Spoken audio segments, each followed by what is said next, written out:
Jeffrey Epstein's victims speaking out tonight, one of them accusing the DOJ of protecting quote unquote wealthy men, and another one demanding all of the Epstein files be released. Paula Reed is out front. And Paula, what more are these victims saying tonight that are now choosing to speak out? Yeah, Erin, remarkable statements tonight from two of Epstein's victims. They are weighing in on the Justice Department's request to release grand jury transcripts. Now, notably, neither of these victims opposes releasing this material, but what they're asking for is to make sure that victims are protected. They write, quote, "Why not be completely transparent? Show us all the files with only the necessary redactions.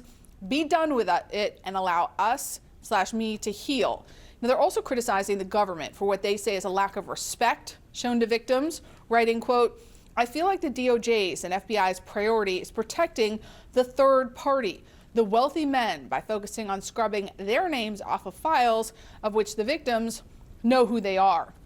They directly called out President Trump here, alleging that he was using thousands of agents to protect his identity and those of other wealthy, high-profile individuals.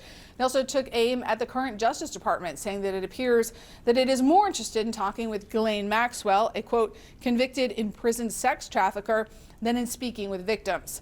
Now here, the judge is weighing whether to release these transcripts. Even the Justice Department has acknowledged there wasn't a lot of evidence presented to this grand jury. It heard from two witnesses. So even if the judge decides to make the unusual decision to release this material, which is by default confidential, it is unlikely to quell the calls for more transparency, because most of the information is with the Attorney General, is with the Justice Department.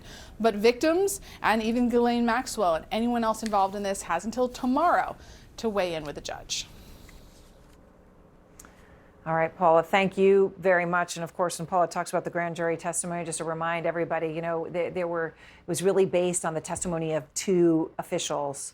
So it's a drop in the bucket of the Epstein files. So to be very clear, while it's good to have that, it is a drop in the bucket of what actually is out there and what needs to be known. And it all comes nearly 2 weeks after 3 Republicans joined Democrats on the House Oversight Committee to subpoena the DOJ to release all the Epstein files. But here's the thing. You might say, okay, well, that was 3 weeks ago, so where are the files? It's a good question. The Republican chairman of the committee still has not issued that subpoena, even though he'd agreed to do so. So back with me now is Democratic Congressman Robert Garcia of California, top Democrat on the Oversight Committee. And Congressman, obviously you and I spoke, 10 days ago, 11 days ago. James Comer, Republican chairman of your committee, had said he was going to move quickly on that subpoena. And I know you had a good faith conversation, right? He'd agreed to do it. And you said, but you're going to hold him to it. So do you know what's going on here? We're in very close contact. We just spoke actually last Friday, and we think that we are likely a day or two away, a couple days here from the subpoena release. We've seen and gone back and forth on some of the language. We've had discussions about getting this out as fast as possible. Now, look, we think it should have already been out and issued. We put that pressure on. We also know that James Comer has been very clear that it's going to be sent out. They're essentially almost there. And so we are taking him by his word. But the clock is ticking. So we hopefully are days away from this release. And he's very aware that this needs to happen immediately. All right. So when you talk about the wording and the wordsmithing going on, is the final wording such that you understand it, that it's going to be in the subpoena, that you say that Chairman Comer has told you within, I guess, the last business day, Friday, right, is going to go out in the next couple of days? Is it for everything? It's the full files, documents, videos, but a couple pieces are really important. I mean, I think some of this speaks to what you just reported on. It's very important, and why this is also a little complicated is we want to ensure that what we get is also centers the victims. What we don't want to have is to re-victimize or re-traumatize the victims. And so ensuring that is redacted, that information is done very carefully, but that the subpoena is clear to the motion that Democrats made is going to be very, very important. And so that's what we have been pushing with Chairman Comer and, of course, the House Republicans. Their protection and centering justice for the victims is really important in this part of the process. Mm-hmm. So how do you deal with the victimizers? right? I mean, I understand there could be an argument made, well, if there isn't enough to actually charge man A, man B, really wealthy people in Palm Beach, whoever these people may be, then do you redact the names or not? But obviously what people want to know here is not to re-victimize. They want to hold to account the people who engaged in assault who weren't named Jeffrey Epstein or Ghislaine Maxwell. Is that going to happen?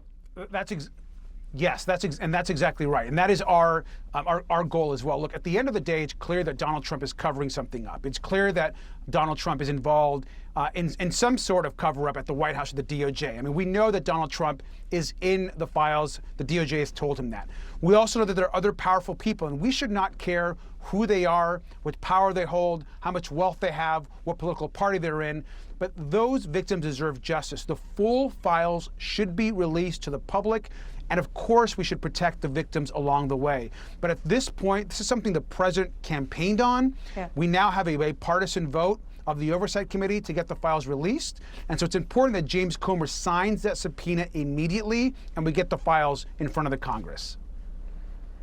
All right, so then last week, Ghislaine Maxwell, well, the week before that, she meets with the number 2 at the DOJ, Todd Blanche. She meets with him a couple of times, right? 2 days, 2 long meetings. They say, the DOJ says she mentions 100 people in the files. But yet, suddenly, then she gets moved to a new prison in Texas, much less security, not something where you would put a convicted child sex offender serving 20 years in prison. Never. No precedent for any such thing. And no precedent for anybody being moved so quickly in the system and so efficiently. So what do you think happened here? I mean, it smells bad. Is it really bad? We're very concerned about this. I mean, to be clear, there's no reason why Ms. Maxwell was moved. And this is happening right after that DOJ meeting, of course, with essentially Donald Trump's personal former lawyer, Mr. Blanche, and that meeting that happened over the course of those 2 days. And so what does, of course, Ms. Maxwell want? She wants a pardon. She wants a reduced sentence. And then she gets moved to essentially a less secure prison, a place that is actually, she can walk around more, have more freedom of her movements. That is not acceptable. She's not eligible for that type of move. We have been engaging with the Bureau of Federal Prisons and asking them some tough questions. Did the DOJ request this? It's something that the president himself ordered to get done for Ms. Maxwell. She's a convicted sex trafficker. We know this already. She has caused major harm to victims, to young women, to girls. And so why she's getting moved is a concerning pattern of some on the right in trying to somehow lionize Ms. Maxwell, give her some cover, or somehow lay the groundwork for some type of reduced sentence.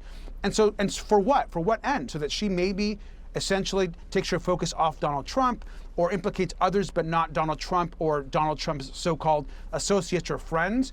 These are all questions that need to be investigated, which is why we need to actually get the files and make them available to the public. We just cannot take Ms. Maxwell's word for it, and for whatever she's going to testify or be deposed on, we've got to see the files ourselves.